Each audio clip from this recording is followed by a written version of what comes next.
আজকে যে রেসিপিটা আমি বানিয়েছি এটার নাম আপনারা বলতে পারেন ভাত ভাজা, যেটা মূলত বলে থাকে, এবং fried rice you can say. তো আজকে মনে করেন আমার সকালবেলা আমাদের বাংলাদেশে, বিশেষ করে বাংলাদেশে সকালবেলা ভাত ভাজাটা খুব জনপ্রিয় একটা খাবার। স্কুলের দিন ভাত ভাজা, সকালের নাস্তা ভাত ভাজা, ও অনেক বাসায় গেস্ট আসছে, সকালের নাস্তা ভাত ভাজা, কোথাও ঘুরতে যাও, ওকে তাড়াতাড়ি করে একটু ভাত ভাজা নিয়ে যাও। মানে ব্যাপারটা হয়ে গেছে, মানে এরকম একটা সময়ে আমরা পার করছি। স্কুলে ম্যাক্সিমাম টাইম ভাত ভাজা করে নিয়ে যেতে হইতো, কারণ আম্মু সকালবেলা আমাদের দুই বোনকে টিফিন দিতে হইতো, আমার বড় বোন আর আমাকে।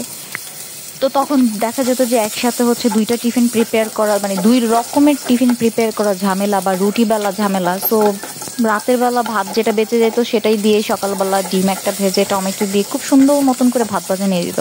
এবং আম্মু বলেও দিত এটা খেলে পেট ভরবে, খাও খাও। তো খেতে মন না চাইলেও সবাই হচ্ছে সমোসা সিঙ্গারা খাইতো, আর আমি হচ্ছে বসে বসে ভাত ভাজা চিবাইতাম। বাট এটা যে অনেক মজার একটা খাবার, তো আমি বাসায় সেদিন এরকম ভাত, কিছু রাতের ভাত ছিল।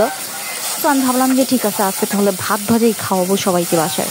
তো যেমন কথা তেমন কাজ, সকালবেলা উঠেই একদম টমেটো টমেটো নিয়ে, মানে হাতে ছুরি টুরি নিয়ে রেডি হয়ে গেছে, আজকে যুদ্ধে নামবো, ভাত ভাজা বানাবোই বানাবো। তো খেয়ে আমার কাছে ভালোই লাগলো। নর্মালি এটা করাও কিন্তু অনেক ঝামেলার কাজ, লাইক এটার জন্য পেঁয়াজ কাটো, এটা কাটো, সেটা কাটো, রেডি করতে হয়, মানে একটা কারি রান্নার মতনই সব কিছু রেডি করতে হয়। সো তারপর হচ্ছে আমি ভাত ভেজে ফেললাম, সবার জন্য রেডি করলাম। অ্যান্ড সবাই খেয়ে খুব ভালোই লাগছে, এবং অনেক দিন পর হচ্ছে ভাতটা ভাজছি, সেটাও বললো যে অনেক দিন পর ভাতটা ভাজা হয়েছে। অ্যান্ড মাঝে মাঝে একটু ডিফারেন্ট কিছু খেতে ভালোই লাগে।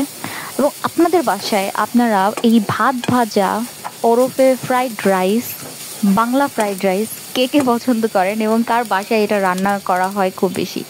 আচ্ছা, আমি লাস্টে না ওই যে পিৎজার অরেগানো যেটা আছে পিৎজাতে দেয়, সো ওই অরেগানো একটু দিয়ে দিছি, বিকজ অফ মনে হলো যে অরিগানোটা দিলে একটু ফ্লেভারটা ভালো আসতে পারে, একটু স্মেলটা ভালো আসবে। সো এই তো আমার ভাত ভাজা রেডি হয়ে গেছে। তো এই রেসিপিটা সবাই জানেন, তারপরে দিয়ে দিলাম। কেমন লেগেছে অবশ্যই জানাবেন। আল্লাহ হাফেজ।